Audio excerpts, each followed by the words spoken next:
تعالى في القرآن المجيد والفرقان الحميد. فأعوذ بالله من الشيطان الرجيم. بسم الله الرحمن الرحيم. محمد رسول الله والذين معه أشداء على الكفار ورحماء بينهم. صدق الله مولانا العظيم وبلغنا رسوله الأمين الكريم ونحن على ذلك لمن الشاهدين والشاكرين والحمد لله رب العالمين. معزز و مکرم مصلیان مسجد حاضہ، میں نے خطبہ مسنونہ میں جس آیہ کریمہ کی تلاوت کا شرف حاصل کیا ہے، اللہ رب تبارک و تعالی اس آیت مبارکہ میں آقا و مولا علیہ السلام اور ان کے اصحاب کے درمیان پائے جانے والے رشتے کا اظہار فرما رہا ہے، اس تعلق کی کیفیت کو بیان کر رہا ہے اور اس کے تقاضوں کو ظاہر فرما رہا ہے۔ اس آیت کریمہ پر اگر آپ غور کریں تو اللہ فرماتا ہے کہ محمد جو اللہ کے رسول ہیں صلی اللہ علیہ وسلم اور ان کے جو اصحاب ہیں یعنی جو صحابہ ہیں وہ آپس میں بڑے رحم دل ہیں اور کفار کے لیے یہ بڑے سخت ہیں۔ یہ جو کیفیت ہے یہ صرف صحابہ تک محدود نہیں بلکہ یہ تمام امت مسلمہ کے لیے صبح قیامت تک کے لیے اللہ رب تبارک و تعالی کا حکم ہے۔ جب اس کیفیت سے سرشار صحابہ کرام تھے تب تک اسلامی فتوحات اور کامیابیوں کا سلسلہ چلتا رہا۔ شام بھی مسلمانوں نے فتح کیا، یمن بھی فتح کیا، ایران بھی فتح کیا، روما کی عظیم الشان ہزاروں سال پر محیط سلطنت کو بھی خاتمہ کر وہاں پر بھی لا الہ الا اللہ محمد رسول اللہ کا پرچم لہرا دیا۔ دا گریٹ رومن ایمپائر جسے کہتے ہیں اس کو بھی فتح کیا، قسطنطنیہ تک پہنچے، استنبول فتح کیا، ترکی فتح کیا۔ دنیا کا کون سا ایسا خطہ تھا جہاں پر اسلام نہیں پہنچا؟ بالآخر صحابہ نے اسلام کو یورپ میں بھی پہنچایا، اسپین پر بھی مسلمانوں نے 700 سال حکومت کی۔ یہ کیا چیز تھی جو مسلمانوں کو کامیابی پر کامیابی عطا کر رہی تھی؟ یہ کیا شے تھی جو مسلمانوں کو طاقت میں دن افزوں اضافہ کر رہی تھی؟ وہ کون سا فیکٹر تھا جو اپنا کردار ادا کر رہا تھا، اپنا رول پلے کر ساری دنیا کو اسلام کے دامن میں سمو رہا تھا، اسلام کی مالا میں پیرو رہا تھا؟ تو کہنا پڑے گا کہ وہ مسلمانوں کا اتحاد تھا، آپس میں رحم دلی تھی۔ کیا تھی؟ آپس میں رحم دلی تھی، جس کا ذکر قرآن مجید میں اللہ جل مجدہ نے فرمایا ہے۔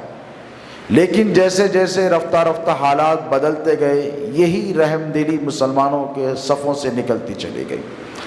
زیادہ دن نہیں لگے، صرف میرے اور آپ کے نبی کو دنیا سے گئے 50 سال کا عرصہ گزرا، کربلا کا سانحہ واقع ہو گیا اور اس کربلا کے سانحے نے تاریخ انسانیت کی سوچ کو، فکر کو بدل کر رکھ دیا۔ دوستو، آج کی جو ہماری مختصر سے خطاب کی ٹاپک ہے وہ فتنۃ الخوارج ہے۔ کیا ہے؟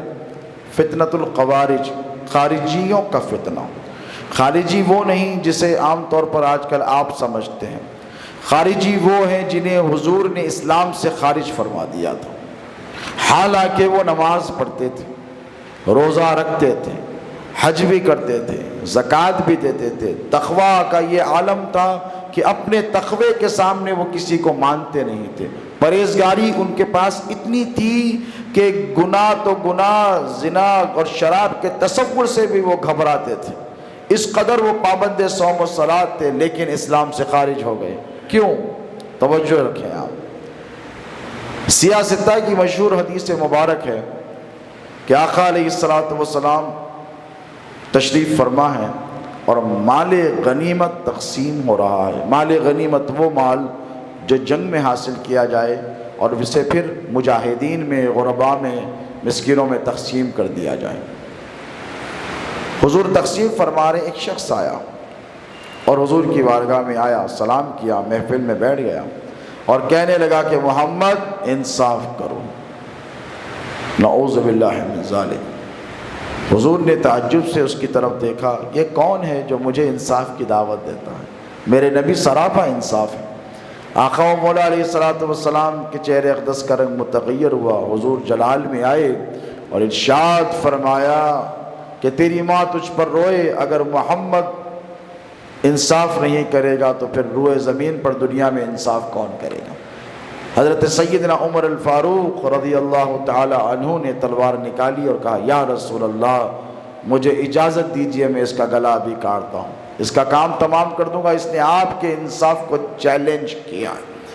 میرے نبی پاک علیہ الصلوۃ والسلام نے حضرت سیدنا عمر فاروق رضی اللہ تعالی عنہ کو روکا، ممانعت کی اور کہا کہ اے عمر اسے جانے دو، اسے چھوڑ دو، یہ سیاستہ کی حدیث بتا رہا ہوں۔ آپ فرمایا کہ یہ خارج ہے، خوارج ہیں۔ کیا ہیں یہ؟ خوارج ہیں۔ یہ ایسی نماز پڑھیں گے کہ جن کی نمازوں کے سامنے تم اپنی نمازوں کو حیض سمجھو گے، یعنی اپنی نماز کو تم ان کی نماز کے سامنے اتنی کثرت سے، خشوع سے، خضوع سے نوافل، فرائض، سنن ادا کریں گے، واجبات، کہ تم ان کو دیکھو گے تو چونک جاؤ گے۔ بھئی نماز تو ایسی ہوتی ہے۔ ہم بزرگوں کو اکثر دیکھتے ہیں، کتنی خشوع خضوع سے نماز پڑھ رہے ہیں، اللہ ہمیں بھی توفیق دے۔ نوجوانوں کو بزرگ دیکھتے ہیں کتنی اچھی نماز پڑھ رہا ہے، تو ایسے خشوع خضوع سے نماز پڑھیں گے۔ حضور فرماتے ہیں صحابہ کو، جس مجلس میں حضرت ابو بکر ہیں، حضرت عمر ہیں، حضرت عثمان ہیں، مولا علی ہیں، کہ تم اپنی نمازوں کو ان کی نمازوں کے سامنے حید سمجھو گے، اور قرآن بھی کثرت سے پڑھتے ہوں گے، بہت کثرت سے پڑھیں گے قرآن، لیکن حضور نے فرمایا قرآن ان کے گلے سے نیچے نہیں اترے گا۔ یہ حدیث کے الفاظ ہیں۔ اور فرمایا پھر اسلام سے یہ ایسے نکل جائیں گے جیسے تیر شکار کے آر پار نکل جاتا ہے، یعنی اتنی طاقت سے تیر مارا جاتا ہے کہ شکار کے آر پار نکل جاتا ہے۔ ان کی یہ علامتیں ہوں گی کہ ان کے ماتھوں پہ گٹھے ہوں گے۔ تو دوستو یہ حقیقتیں میں آپ کو کیوں بتا رہا ہوں؟ تاکہ آپ اس دور میں آپ کے آستینوں میں چھپے ہوئے خارجیوں کو پہچانیں۔ خوارج جب حضور کی محفل میں ہو سکتے ہیں، نبی کی مجلس میں بیٹھ کر خارجی ہو سکتا ہے، حضور کی محفل میں صحبت پانے کے بعد خارجی ہو سکتا ہے، تو آپ کی اور ہماری صفوں میں اگر داخل ہو جائے تو کیا تعجب کی بات ہے۔ بات سمجھ رہے ہیں؟ ان کے فتنے کیا ہیں؟ ان کے فتنے یہ ہیں کہ یہ ملت اسلامیہ میں انتشار کرنا چاہتے ہیں۔ کیا کرنا چاہتے ہیں؟ انتشار، افتراق، اختلاف۔ یہ خوارج کی سب سے بڑی سازش ہے کہ مسلمانوں کو لڑا دیا جائے، آپس میں اختلاف کروا دیا جائے، ان کو دست بگریباں کر دیا جائے، ان کو کمزور کر دیا جائے۔ نتیجتاً یہ ہوگا کہ مسلمانوں زوال پذیر ہو جائیں گے۔ مسلمان جب تک متحد تھے، ساری دنیا پر مسلمانوں کی حکومت تھی۔ مسلمانوں کا جب تک اتحاد تھا، سیدنا عمر فاروق رضی اللہ تعالی عنہ نے 22 لاکھ مربع میل پر حکومت کی تھی، اسلام کا پرچم لہرایا تھا۔ لیکن جب یہ انتشار میں تبدیل ہوا تو حالات دنیا کی آپ کی نگاہوں کے سامنے ہیں۔ مسلمان تنزل کی طرف جا رہا ہے، زوال پذیر ہو رہا ہے، ہر طرف رسوا ہو رہا ہے۔ تو یہ خارجیوں کو پہچاننا ہر دور میں ضروری ہے۔ حضور نے تو واضح طور پر ان کی علامتیں بتا دی۔ ان کی نماز سے متاثر مت ہو، حضور نے فرمایا ان کے روزوں سے بھی متاثر مت ہو۔ ایسے روزے رکھیں گے کہ تم پریشان ہو جاؤ گے، کیا اس طرح کثرت سے کوئی انسان روزے رکھ سکتا ہے؟ ان کے تقوی کو بھی مت دیکھو۔ حضور نے فرمایا کیا دیکھو پھر؟ بھئی ایک آپ کے پاس کرائیٹیریا ہوتا ہے انسان کو جانچنے اور پرکھنے کا، بتائیے ہوتا ہے نا کہ بے عمل کی بنیاد پر آپ جانچتے ہیں نماز پڑھ رہا ہے، روزہ رکھ رہا ہے، حج کر رہا ہے، زکوٰۃ، اچھا آدمی ہے، تقوی بھی ہے، اچھا آدمی ہے۔ نہیں دوستو، صرف یہ معیار نہیں بتایا گیا ہے۔ معیار یہ ہے کہ جو نبی سے غداری کرے، نبی کی آل سے غداری کرے اور اسلام میں رخنہ پیدا کرے اور چھوٹی چھوٹی باتوں کو بڑا کر کر پیش کرے اور مسلمانوں میں لڑائیاں کروائے، جھگڑے کروائے، ایک دوسرے کی ذات پر رقیق حملے کرے، اسے خارجی کہتے ہیں۔ کیا کہتے ہیں؟ اسے خارجی کہتے ہیں۔ اب عمل کی طرف نہیں دیکھا جائے گا، ڈگریوں کی طرف بھی نہیں دیکھا جائے گا، سندوں کی طرف بھی نہیں دیکھا جائے گا، دیکھا یہ جائے گا کہ اس کی روش صحابہ کے جیسی ہے یا خارجیوں کے جیسی ہے۔ دیکھیں اسلام کو جو سب سے بڑا نقصان پہنچا ہے وہ فتنہ خوارج سے۔ یزید کی بربریت دو، چند سالوں تک رہی، پھر خاتمہ پذیر ہو گئی، لیکن خوارج کے جو فتنے تھے وہ آج بھی چل رہے ہیں۔ عراق کی سرزمین پر آپ نے دیکھا لا الہ الا اللہ محمد رسول اللہ کہہ کر مسلمانوں کے گلے کاٹے گئے۔ شام میں آپ نے دیکھا مسجدوں میں نماز پڑھنے والے مسلمانوں کو قتل کر دیا گیا۔ اب یہ فتنہ رفتہ رفتہ ہندوستان کا رخ کر رہا ہے۔ ہندوستان چونکہ مسلمانی آبادی کے اعتبار سے سب سے زیادہ آبادی والا ملک ہے، پاکستان سے زیادہ مسلمان ہندوستان میں رہتے ہیں۔ دنیا میں سب سے زیادہ مسلمان انڈونیشیا میں ہیں، انڈونیشیا کے بعد سب سے زیادہ مسلمان ہندوستان میں ہیں۔ الحمدللہ یہ ہمارے بزرگوں کی محنتوں کا نتیجہ ہے دوستو۔ اسلام یہاں پر پروان چڑھا ہے، پھولا پھلا ہے۔ کفر کے کٹا توپ اندھیروں میں ہم نے توحید کی شمعیں جلائی ہیں، آپ کے باپ داداؤں نے، ہمارے اسلاف نے وہ محنتیں کی۔ تو دوستو اب خوارج کا جو فتنہ ہے وہ ہندوستان کا رخ کر رہا ہے، اور کیوں کر رہا ہے پتہ ہے آپ کو، معلوم ہے کہ آپ کی نگاہوں کے سامنے یہ فتنے ہیں، یہ مسائل ہیں۔ سنگ پریوار کے ناپاک مسلم دشمن طاقتوں کے ناپاک ارادے، یہ سمجھ گئے کہ مسلمانوں کو کچھ بھی کر لو منتشر نہیں کیا جا سکتا، کوئی بھی ہو، جب لا الہ الا اللہ محمد رسول اللہ کی بات آتی ہے تو سب میدانوں پر نکل کر آتے ہیں۔ NRC NPRCA کے مسائل ہوئے، سب نکل کر آ گئے۔ کیا کیا جائے؟ ان کو کاٹا جائے۔ کیا کیا جائے؟ ڈیوائیڈ اینڈ رول کیا جائے۔ اور اسی ڈیوائیڈ اینڈ رول کا شکار اسلام ابتدائی دور میں ہوا۔ کربلا کا معرکہ بھی اسی وجہ سے رونما ہوا دوستو۔ آقا علیہ السلام کے دور میں خوارج آ گئے، حضرت سیدنا ابو بکر رضی اللہ عنہ کے دور میں دبے رہے، حضرت عمر کیونکہ جاہ و جلال والے تھے، بڑے سخت تھے، اور اسلام بڑی تیزی سے پھیل رہا تھا، یہ اپنا کام کر رہے تھے، پیرالل اپنی سوچ اپنی فکر کو پروان چڑھا رہے تھے۔ پھر بالآخر حضرت سیدنا عثمان غنی کا دور آیا، یہی خوارج کوفہ سے، بصرہ سے اور مصر سے، جسے ایجپٹ کہتے ہیں، وہاں سے نکل کر آئے۔ حضرت عثمان سے مطالبہ کیا کہ تم یہ کام غلط کر رہے ہو، قرآن حدیث کے خلاف ہے تمہارا کام، آپ بتائیے۔ جو جامع القرآن ہو، جو ذو النورین ہو، جن کے بارے میں حضور نے فرمایا جیتے جی جنتوں کی بشارت دی ہو، آپ تصور کر سکتے ہیں کہ حضرت عثمان کوئی غلط کام کریں گے؟ نعوذ باللہ۔ حضرت عثمان نے کہا تم غلط ہو، تم قرآن کی غلط تعویل کر رہے ہو، اس آیت کا یہ معنی اور مفہوم نہیں جو تم مجھ کو بیان کر رہے ہو۔ حضرت عثمان نے ان کو سزائیں دی، جس کے جیل میں ڈلوایا، کسی کو قتل کی سزا دی، کسی کو شہر بدر کروا دیا۔ یہ دشمنیاں بڑھتی چلی گئیں، اور اتنی بڑی خارجی اپنا کام کر رہے ہیں۔ دیکھیں آپ، یہ خوارجی ہیں، یہ اپنا کام برابر کر رہے ہیں۔ کرتے کرتے انہوں نے کیا کیا؟ بالآخر حضرت عثمان کو شہید کر دیا۔ حضرت عثمان کو شہید کر کر اس کا الزام نعوذ باللہ من ذالک مولا علی مشکل کشا کے چاہنے والوں پر لگوا دیا۔ یہ ان کی سازش تھی۔ بعد میں تاریخ میں مورخین نے یہ سب واضح کر کر کلیئرلی آپ کو لکھ کر بتا دیا ہے۔ پھر اس کے بعد مسلمانوں کے درمیان جنگیں کروائی، جنگ جمل ہوئی، ادھر بھی صحابہ ہیں، ادھر بھی صحابہ ہیں، ادھر بھی کلمہ پڑھنے والے ہیں، ادھر بھی کلمہ پڑھنے، 10-20 ہزار ختم ہو گئے۔ مسلمان ہی لڑ رہے ہیں آپس میں۔ دیکھیں کہ خیر القرون کا زمانہ ہے، یعنی سب سے بہترین زمانہ ہے کہ نہیں؟ بولیے۔ سب سے بہترین زمانہ حضور کا زمانہ، سب سے بہترین زمانہ خلفائے راشدین کا زمانہ، سب سے بہترین زمانہ صحابہ کا زمانہ، اس کے بعد تابعین، تبع تابعین کے، یہ ترتیب بنائی گئی، یہ قرآن کی ترتیب ہے۔ سورۃ الواقعہ میں اللہ فرماتا ہے سلۃ من الاولین وقلیل من الآخرین، پچھلے زمانوں میں بہت زیادہ اچھے لوگ تھے، بعد میں کم ہوتے چلے جائیں۔ یہ تو خیر القرون کا زمانہ ہے۔ آپس میں صحابہ کو متصادم کیا، کس نے؟ بولیے، یہ خارجیوں نے، یہ سازشیں رچی انہوں نے۔ حضرت عثمان کو شہید کر دیا، مسلمان آپس میں لڑنے لگے، قصاص طلب کرنے لگے۔ ادھر شام سے حضرت امیر معاویہ آ گئے، ادھر حضرت علی نکل گئے، ادھر جنگ جمل ہو گئی، ام المومنین عائشہ صدیقہ کو لے کر آئے۔ دیکھیے کانسپیرنسی کو سمجھیے آپ، سازشوں کو سمجھیے مسلمانوں کے خلاف۔ یہ آپ کو سمجھنا بہت ضروری ہے۔ ضروری نہیں کہ یہ صرف انہی کے ساتھ ہوا تھا، آپ کے ساتھ نہیں ہوگا، آپ کے ساتھ اس سے برا ہو سکتا ہے، بشرطے کہ آپ چوکنا رہیں، اپنی صفوں میں اتحاد کو قائم و دائم رکھیں، اور فتنہ پرور لوگوں کو پہچانیں، اور ان کی سرکوبی آپ کی بھی ذمہ داری ہے، صرف ہماری نہیں ہے، ہر مسلمان کی ذمہ داری ہے۔ اگر آپ چاہتے ہیں کہ مسلمان متحد ہو کر کھڑے ہوں تو آپ کو ان چیزوں پر توجہ کرنی پڑے گی۔ حضرت عثمان کی شہادت کے واقعے کے بعد پھر 2 جنگیں ہوئیں، 80,000 صحابہ تابعین قتل ہو گئے۔ کتنے پتہ ہے آپ کو؟ جنگ جمل ہوئی، جنگ صفین ہوئی، حضرت اویس القرنی جسے سید التابعین کہتے ہیں شہید کر دیے گئے۔ حضرت عمار شہید کر دیے گئے، حضرت حجر بن عدی شہید کر دیے گئے، حضرت طلحہ شہید ہو گئے، کیسے کیسے اکابر صحابہ اس میں شہید ہو. کیوں؟ خارجیوں نے انتشار کیا، مسلمانوں کو لڑا کر رکھ دیا.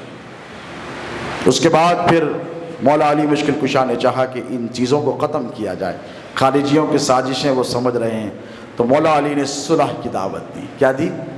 صلح کی. حضرت امیر معاویہ سے کہا چلو صلح کرتے ہیں. صلح ہو گئی مسلمانوں کے درمیان. اس کے بعد خارجی آئے. یہ خارجی جو آج ایک دوسرے کی ذات پر حملے کر کر مسلمانوں کو ڈیوائیڈ کرنا چاہتے ہیں، حضرت علی کے پاس آئے علیہ السلام اور کہنے لگے کہ اے علی، تم نے کیوں صلح کی؟ قرآن کے علاوہ کوئی حکم نہیں چلے گا، تمہیں باغیوں کو سزا دینی چاہیے، چن چن کر ان کو قتل کر دو. مولا علی مشکل کشا نے ایسا نہیں کیا. جو باغی تھے مولا نے کیا کیا پتہ؟ ان کا مال غنیمت بھی نہیں لوٹا، جو پکڑے گئے ان کو آزاد بھی کر دیا. یہ سلوک کیا دشمنوں کے ساتھ، جان کے دشمنوں کے ساتھ. غصے میں آ گئے، کہنے لگے علی ان کو ابھی کے ابھی قتل کر دو.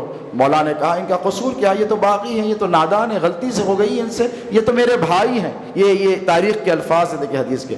مولا نے کیا کہا؟ یہ میرے بھائی ہیں، اگر بگڑے ہوئے تو کیا ہوا؟ میرے بھائی ہیں، مسلمان ہیں، میں ان کو معاف کرتا ہوں. تو یہ خارجی کہنے معاف نہیں کرو، ان کو قتل کرو، ان کو کاٹو، ان کے جسم کے ٹکڑے کرو. مولا نے کہا خبردار، میں ایسا نہیں کروں گا. تو کہنے لگے علی پھر تیار رہو، جو حال ہم نے عثمان کا کیا ہے وہ تمہارا بھی کریں. بالآخر مولا علی مشکل کشا کی شہادت رونما ہو گئی. یہ خارجیوں کا فتنہ تھا دوستو، جسے آپ کو سمجھنا ہے. تاریخ طبری میں اور دیگر کتابوں میں تفصیل سے ان کا ذکر آیا ہے. خوارج جسے کہتے ہیں، خارجی جسے کہتے ہیں، جسے حضور نے نماز پڑھنے کے باوجود اسلام سے خارج کیا، روزے رکھنے والوں کو اسلام سے خارج کیا، زکوٰۃ حج و جہاد کرنے والوں کو اسلام سے خارج کیا. کیوں؟ ان کا قصور یہ تھا کہ مسلمانوں میں انتشار افتراق کرا کر مسلمانوں کو جھگڑنے میں مبتلا کرنا چاہتے تھے، لڑائی میں اور فساد میں مبتلا کرنا چاہتے تھے. آقا علیہ الصلوۃ والسلام نے ان کی صاف نشانیاں آپ کو بتا دی ہیں کھول کر. جبینوں پر ان کے گٹے ہوں گے نمازوں کے، دیکھ کر متاثر مت ہو. یہ دیکھو کہ یہ آپس میں مسلمانوں کے لیے رحم دل ہے کہ نہیں، یہ مسلمانوں کے لیے تڑپنے والا ہے کہ نہیں. لاکھ نمازوں پڑھ لو لیکن اگر مسلمانوں کے لیے کسی کے دل میں رحم دلی نہیں تو وہ مسلمان نہیں ہو سکتا.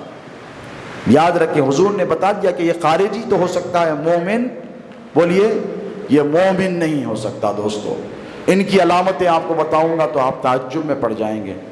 طبری میں لکھا ہے کہ حضرت علی مولا علی مشکل کشا کے ایک بڑے چاہنے والے دوست تھے، صحابی رسول حضرت عبداللہ ابن خباب رضی اللہ تعالی عنہ. خارجیوں نے ان کو پکڑ لیا. یہی خارجی الراسبی جو راشد الراسبی جو ان کا خلیفہ بن کر بیٹھ گیا مولا کے دور میں، پکڑ لیا راستے میں اور کہا کہ رک گئے. کہا ابو بکر کے بارے میں کیا کہتا ہے؟ تو انہوں نے کہا کہ وہ تو پیکر صدق و صفا تھے، وہ تو رفیق رسول تھے، وہ تو یار غار تھے. ان کی عظمتوں کو بتایا. کہا عمر کے بارے میں کیا کہتے ہیں؟ تو حضرت عمر کی تعریفیں کی. صحابی رسول ہے، تعریف ہی تو کریں گے. وہ تو عدل و انصاف اور مساوات کے پیکر تھے، مجسمہ تھے اور عظیم فاتح تھے. اسلام کی سلطنت کو بہت پھیلایا انہوں نے.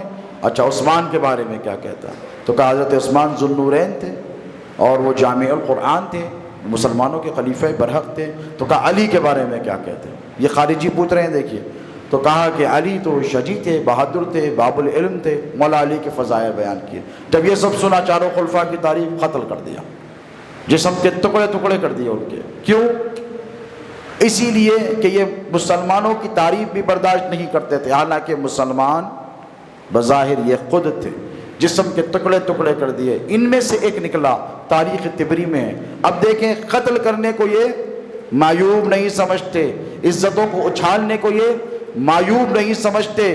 یہ انسان کی زندگی کی ان کے پاس کوئی ویلیو نہیں ہے. لیکن جب یہ آگے بڑھا ایک باغ میں جا کر بیٹھا جھاڑ کے سائے میں، انہی قاتلین میں سے ایک قاتل جو صحابی رسول کو قتل کر گیا ہے. اور صرف ان کا قصور یہ تھا کہ انہوں نے خلفائے راشدین کی تعریف کی تھی، وہ بھی سوال کرنے کے بعد پوچھا تو بتایا کہ ان کا کیا مقام ہے. انہی میں کہ ایک قاتل گیا جھاڑ کے نیچے بیٹھا. اب ان کا جھوٹا تقویٰ دیکھیں آپ. جھاڑ کے نیچے بیٹھا، کھجور پڑا ہوا ہے، کھجور اٹھایا کھا لیا. دوسرے نے کہا کیا کیا؟ انہی میں سے قاتلین میں سے ایک نا، یہ کیا کیا؟ تو کہنے لگا کھجور پڑا تھا کھا لیا. پتہ ہے کس کی ملک تھی؟ تو نے کتنا بڑا گناہ کیا. یہ جھوٹا تقویٰ ان کا دیکھیے آپ. ادھر صحابی کو قتل کر آئے ہیں. اس نے کہا کہ مجھ سے غلطی ہو گئی، تو کہا اس کا تو تمہیں خمیازہ بھگتنا پڑے گا، نہیں تو آخرت میں گرفت ہوگی۔ تو بازو سے جیب میں سے خنجر نکالا اور اپنا ہاتھ کاٹ دیا، جس ہاتھ سے اس نے کھجور اٹھائی تھی کاٹ دیا، کہا دیکھو میں نے کہا اچھا کام کیا۔ یہ اپنے آپ کو متقی اور پرہیزگار ثابت کرتے تھے، لیکن در حقیقت یہ مسلمانوں کے بدترین دشمن تھے دوستو۔ اور یہ فرقہ خوارج اور فتنہ خوارج ہر دور میں رہا ہے دوستو، اور ہر دور میں مسلمانوں نے ان سے نقصانات اٹھائے ہیں۔ ان کی سب سے پرائما فیشی جسے کہا جا سکتا ہے کہ ان کا مقصد، ان کا مطمع نظر، ان کا مقصد حیات صرف یہ ہے کہ مسلمانوں میں انتشار کیا جائے، مسلمانوں کو لڑایا جائے، فریکشنز میں تقسیم کر دیا جائے۔ معرکہ کربلا کے پیچھے بھی انہی کا ہاتھ تھا، اور مسلمانوں کے زوال پذیر ہونے میں بھی انہی کا ہاتھ ہے۔ آپ کو ان کو پہچاننا ہے، اور ان کی پہچان بڑی آسان ہے دوستو۔ یہ اسلام کے نام پر کبھی نہیں لڑتے، یاد رکھو، یہ شخصیت پرست ہوتے ہیں۔ اللہ کے لیے نہیں لڑیں گے، اللہ کے رسول کے لیے نہیں لڑیں گے، یہ شخصیتوں کے لیے لڑیں گے، ہمارے لیڈر کے لیے لڑیں گے، یہ کہیں گے ہمارے قائد کے لیے ہم لڑیں گے، یہ کہیں گے ہمارے سربراہ کے لیے ہم لڑیں گے، ہمارے سرغنہ کے لیے ہم لڑیں گے۔ یہ اللہ اور اس کے رسول کے لیے نہیں لڑیں گے۔ ان کے پاس اسلام سیکنڈری ہو گیا ہے، شخصیت بڑی ہو گئی ہے۔ یہی فتنہ ہماری صفوں میں بھی سرایت کر چکا ہے دوستو۔ ہر طرف آپ کو دیکھیں، میں بڑا، میرا باپ بڑا، میرے مولانا بڑے، میرا مطمع نظر بڑا، میرا مکتب فکر بڑا۔ اگر کوئی کسی شخصیت پر اعتراض کرے کہ انہوں نے یہ کام غلط کیا ہے، تو اس کی 7 پشتوں کو گن کر نواز کر چھوڑ دیا جاتا ہے۔ کیوں؟ اس لیے کہ فتنہ خوارج ہماری صفوں میں گھر گھر کرتا چلا جا رہا ہے۔ تو آپ کی یہ ذمہ داری ہے کہ آپ اپنی نسل نو کو، جو آنے والی جنریشن ہے، اس فتنے سے باخبر کریں، مسلمانوں میں انتشار اور افتراق کو بچائیں، بالخصوص اہل سنت و جماعت۔ اگر آپ دیگر فرقوں سے اتحاد نہیں کر سکتے تو کم از کم اہل سنت و جماعت میں اتحاد کے لیے آپ کو کوشش کرنی پڑے گی، تاکہ جو متحد رہیں گے وہی کامیاب رہیں گے۔ آپس میں رحم دلی کا جذبہ آپ کو پیدا کرنا ہے۔ اللہ رب تبارک و تعالیٰ نے فرمایا، محمد رسول اللہ والذین معہ اشداء علی الکفار ورحماء بینہم۔ یہ محمد ہیں، یہ محمد کے اصحاب ہیں، یہ جانثار صحابہ ہیں۔ یہ کافروں کے لیے تو بڑے سخت ہیں، لیکن آپس میں یہ بڑے نرم دل ہیں۔ یہ آپ کی پہچان ہے مسلمانوں، آپس میں ایک دوسرے کے لیے نرم دلی اختیار کرو، آپس میں ایک دوسرے کے لیے محبت اختیار کرو، جذبہ ایثار اور قربانی کو اختیار کرو۔ کربلا والوں کی قربانیاں اسی بات کا درس دیتی ہیں کہ اللہ رب تبارک و تعالی جل مجدہ کے پیغام کے لیے، اعلاء کلمت الحق کے لیے اگر جانوں کا بھی نذرانہ پیش کرنا پڑے تو پیچھے نہیں ہٹنا ہے، بلکہ ثابت قدمی سے ہم کو، آپ کو اسلام پر قائم اور دائم رہنا ہے۔ اللہ رب تبارک و تعالیٰ سے میں یہی دعا کرتا ہوں کہ مولا کریمہ کار سازہ بندہ نوازہ، کہنے سننے سے زیادہ ہمیں عمل کرنے کی توفیق عطا فرما۔ اے باری تعالیٰ، یہاں پہ جتنے حاضرین جمع ہوئے ہیں، مولا ان سب کی حاضری کو تو اپنی بارگاہ میں شرف قبولیت عطا فرما۔ اے پروردگار، ہماری دعاؤں کو اپنی بارگاہ میں قبول فرما۔ مولا ہم میں جو بیمار ہیں انہیں شفاء کاملہ عاجلہ عطا فرما، جو پریشان حال ہیں ان کی پریشانیوں کو دور فرما، جو بے روزگار ہیں انہیں روزگار عطا فرما۔ اے اللہ، جن کے کاروبار ہیں ان کی تجارت میں خوب برکتیں عطا فرما، دین و دنیا کی کامیابیاں ان کا مقدر بنا۔ اے باری تعالیٰ، ہم میں جو بے عمل ہیں انہیں عمل صالح متقبلہ کی توفیق عطا فرما، اور جو با عمل ہیں ہمارے بھائی مسلمان ان کے عمل میں اخلاص عطا فرما۔ اے اللہ، ہم میں جو بے نمازی ہیں انہیں نماز پنجگانہ با جماعت ادا کرنے کی توفیق عطا فرما، جو نماز پڑھتے ہوں ان کے سجدوں میں شوق عطا فرما، ذوق عطا فرما، للہیت عطا فرما، اخلاص عطا فرما، ریاکاری سے بچا۔ اے پروردگار، ہمارے ظاہر پوشیدہ، کبیرہ صغیرہ، دانستہ نادانستہ تمام گناہوں کی مغفرت فرما۔ اے اللہ، ایسی صحت عطا فرما جس کے بعد کوئی بیماری نہ ہو، اور اے پروردگار ایسی توبہ عطا فرما جس کے بعد پھر کوئی بھول خطا یا گناہ نہ ہو۔ پروردگار صراط مستقیم پر ہمیں استقامت عطا فرما۔ اے باری تعالیٰ، مسلمانوں کی صفوں میں اتحاد اور اتفاق عطا فرما، محبت اور اخوت عطا فرما، کامیابی اور کامرانی عطا فرما، مشرکین اور کفار کے شر سے ہماری حفاظت فرما، ہماری مسجدوں کی حفاظت فرما، ہماری ماؤں بہنوں بیٹیوں کی عزت و عصمت و عفت و آبرو کی حفاظت فرما۔ اے باری تعالیٰ تیرے فضل سے، تیرے کرم سے ہمارے ظاہر پوشیدہ کبیرہ صغیرہ دانستہ نادانستہ گناہوں کو معاف فرما۔ اے اللہ جن کے والدین زندہ ہوں ان کی عمر دراز فرما، جن کے والدین اس دنیا سے کوچ کر گئے ہیں ان کی مغفرت فرما، ان کی خطاؤں سے درگزر فرما، ان کی سیئات سے درگزر فرما، ان کی حسنات کو اپنی بارگاہ میں شرف قبولیت عطا فرما۔ مولا تیرے محبوب پاک علیہ الصلوۃ والسلام کی امت پر فضل فرما، کرونا وائرس کا اس دنیا سے خاتمہ فرما، بالخصوص تیسری ویو سے ہماری نسل نو کی حفاظت فرما، ہمارے معصوم بچوں کی حفاظت فرما۔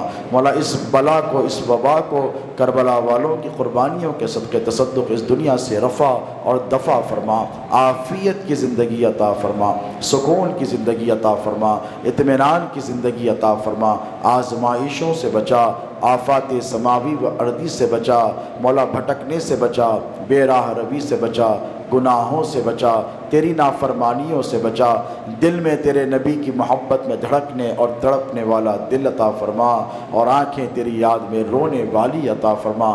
وصلی اللہ تعالی